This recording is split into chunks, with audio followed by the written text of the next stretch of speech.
Imagine having the power to persuade anyone, in any situation, whether at work, during a negotiation, or even in a simple everyday conversation. What if I told you that there is a formula to do this, and that you can start applying it today? Get ready, because what you are about to hear could forever change the way people respond to you. Chapter 1: The Hidden Power of Persuasion. Persuasion is present in every detail of our lives, even when we don't notice it. From choosing the restaurant we go to for dinner to how we buy a product, there is always someone influencing us, directly or indirectly. The curious thing is that once we understand this process, we stop being merely influenced and start influencing others as well. Many believe that convincing is the same as manipulating. But there is a huge difference between these two concepts. Manipulating is imposing your will without considering the other side.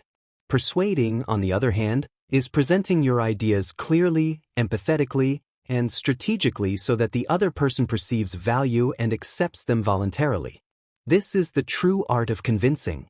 Great leaders, entrepreneurs, and even historical figures mastered persuasion to achieve remarkable results. They didn't just have good ideas, they knew how to communicate them irresistibly. And that is exactly what separates those who are heard from those who are ignored. The good news is that this skill is not a special gift reserved for a few. It can be learned, practiced, and applied in everyday life. You just need to understand the principles that govern the human mind and put into practice some simple techniques that anyone can adopt. In this chapter, the key takeaway is this: persuasion is a powerful tool. Those who learn to use it ethically and wisely gain more opportunities, improve their relationships, and open doors that seem closed to others. Chapter 2: Why do people say yes? Have you ever wondered why some people can easily get others to agree with them? Yes rarely happens by chance. There is a set of psychological triggers that influence our decisions, even when we think we are acting completely rationally. Psychology and behavioral studies show that our brains look for shortcuts to make quick decisions. These shortcuts, called heuristics, make us respond to certain stimuli almost automatically. That is why, often, we accept a proposal or agree with an idea without deeply analyzing all the details. A simple example: when someone we admire recommends a book or movie, the chance that we will follow that suggestion is very high. This happens because we associate authority and credibility with that person. The same occurs in negotiations, sales, and even informal conversations. Another powerful factor is reciprocity. When someone offers us something of value, whether help, information, or even a kind gesture, we feel an invisible debt and are more inclined to return the favor. It is one of the most universal triggers of persuasion. Therefore, understanding why people say yes is the first step to persuading effectively. When you learn to identify these triggers and apply them ethically, you gain a real advantage in any interaction. Chapter 3: The Importance of Empathy in Persuasion. Persuasion begins long before words are spoken. It is born from the connection we create with others. And this connection only exists when there is empathy. In other words, convincing is not about imposing your vision but understanding the other person's perspective and showing that your idea can also meet their needs. Think of a work negotiation. If you simply insist on what you want, you create resistance. But when you show genuine interest in the other party's goals, they naturally open up to listen. Empathy breaks down invisible barriers and transforms a debate into a dialogue. A simple example: imagine you want to persuade a friend to adopt healthier habits. If you start by pointing out mistakes and flaws, you will likely face rejection. But if you first listen to their difficulties, show understanding, and then suggest small changes, the chances of acceptance increase significantly. Empathy is not just a communication technique, it is a powerful social skill. Empathetic people convey trust, build lasting relationships, and influence much more naturally. Therefore, if you want to be persuasive in any situation, start by training yourself to listen more than you speak. Understanding others is the key that opens the door to any yes. Chapter 4: Authority: The Weight of Who Speaks. People tend to trust those who convey security and credibility. This is the principle of authority in persuasion. When someone is perceived as an expert or experienced in a subject, their opinion carries much more weight than someone who does not demonstrate knowledge. This does not mean you need diplomas or titles to be heard. Often, authority is built through clarity, posture, tone of voice, and practical examples that prove what you are saying. A professional who shares real results, for instance, instantly gains trust. In everyday life, we notice this all the time. When a doctor makes a recommendation, we tend to follow it. When a friend who knows a lot about technology recommends a phone, we pay more attention. Authority speeds up other people's decision-making. So, when presenting your ideas, think about how you can reinforce your credibility. This could be citing reliable data, showing personal experiences, or even referencing respected sources. This reinforcement acts as a seal that validates your message. Remember, those who demonstrate authority not only persuade but also inspire trust. And trust is the foundation of lasting influence. Chapter 5: The Power of Reciprocity. One of the most powerful principles of persuasion is reciprocity.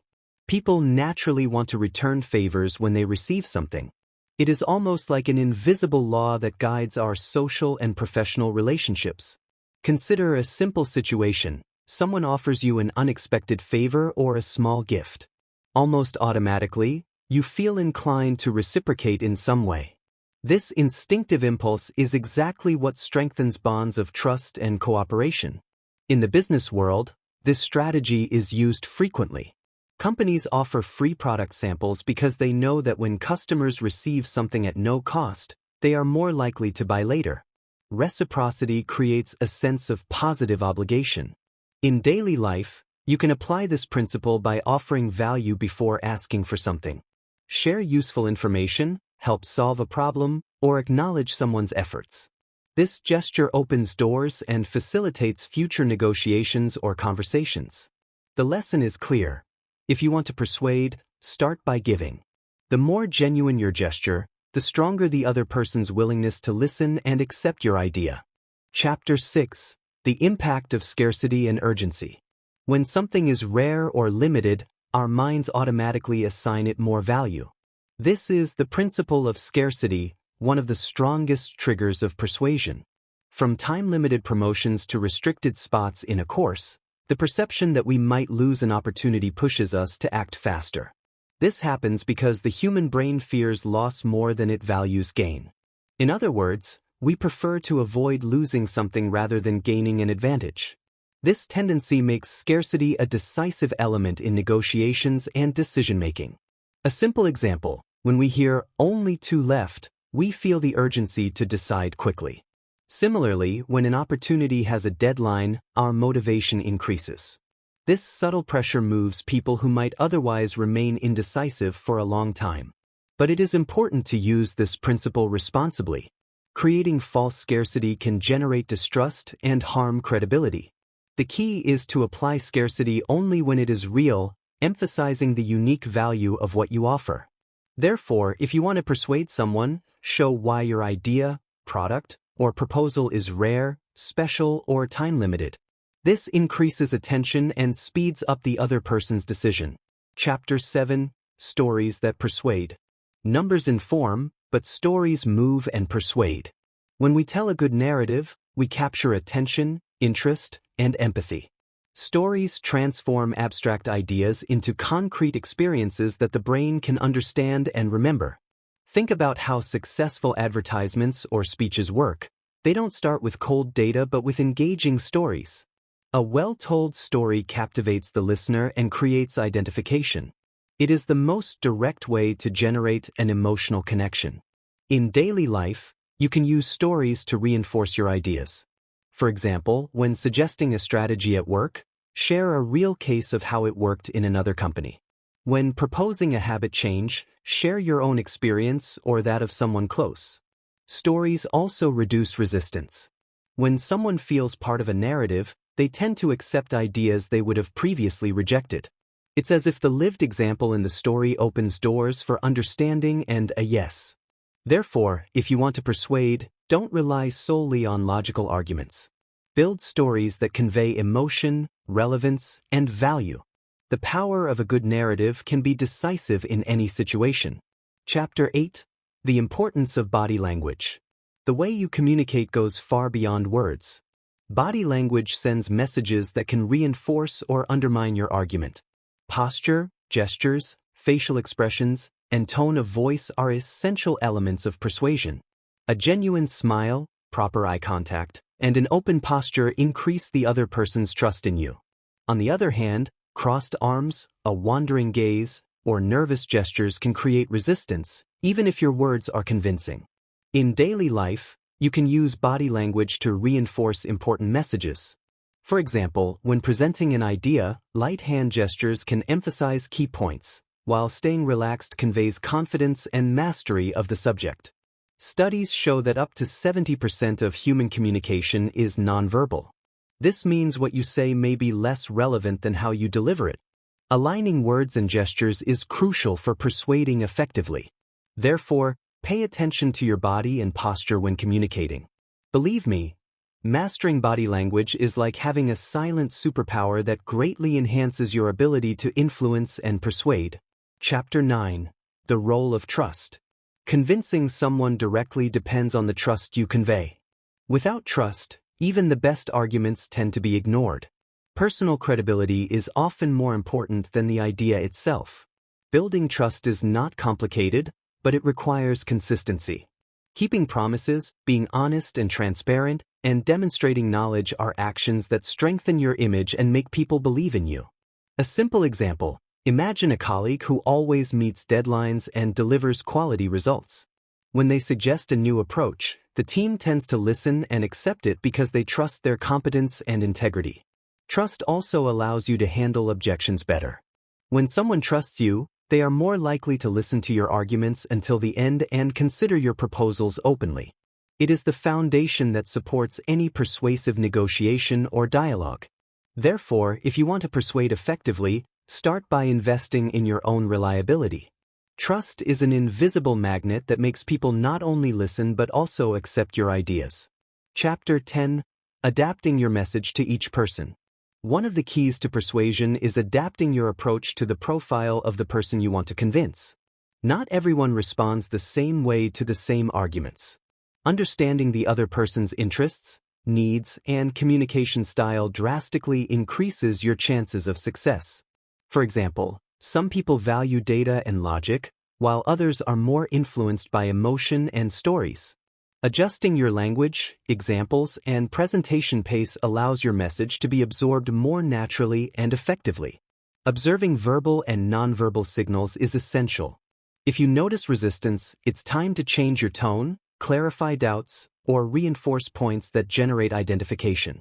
Flexibility is a powerful weapon in persuasion. In daily life, this can be as simple as choosing more positive words, asking strategic questions, or illustrating your idea with examples that make sense to that specific person. The more personalized the approach, the greater the impact. Therefore, never underestimate the power of adapting your message. Persuasion is not about repeating what you want, it's about communicating in a way that the other person understands, accepts, and engages with. Chapter 11. Practice makes perfect. Mastering the art of persuasion doesn't happen overnight. Like any skill, it requires constant practice and reflection on each interaction. Every conversation, meeting, or negotiation is an opportunity to learn and refine your techniques. Start by applying small principles you've learned. Use empathy, tell stories, demonstrate authority, and build trust. Observe the results and adjust your approach whenever necessary. Accumulated experience is what transforms knowledge into true mastery. Mistakes and failures are part of the process. Not every no is a defeat. Often, it is just an opportunity to understand the other person better, refine your arguments, and become more persuasive next time. Over time, you will notice that persuading stops being difficult or stressful. Becoming persuasive is about creating value, generating trust, and connecting ideas so that everyone benefits. It is a continuous learning cycle. So, start today. Practice, observe, adjust, and repeat. The more you apply it, the more natural it becomes, until persuading becomes an automatic, powerful, and ethical skill capable of turning opportunities into reality. Now that you know the principles that make anyone persuasive, it's time to put them into practice. Remember, reading or listening about persuasion is only the first step. True power lies in applying these techniques in real conversations, at work, in business, and in personal life. Try it today. Use empathy, tell a story, show confidence, apply reciprocity, and observe how people respond. Every small action counts, and each attempt increases your skill. Practice turns learning into results. Don't wait for opportunities to come to you. Create opportunities, persuade ethically, genuinely connect, and watch doors open where there were only barriers before.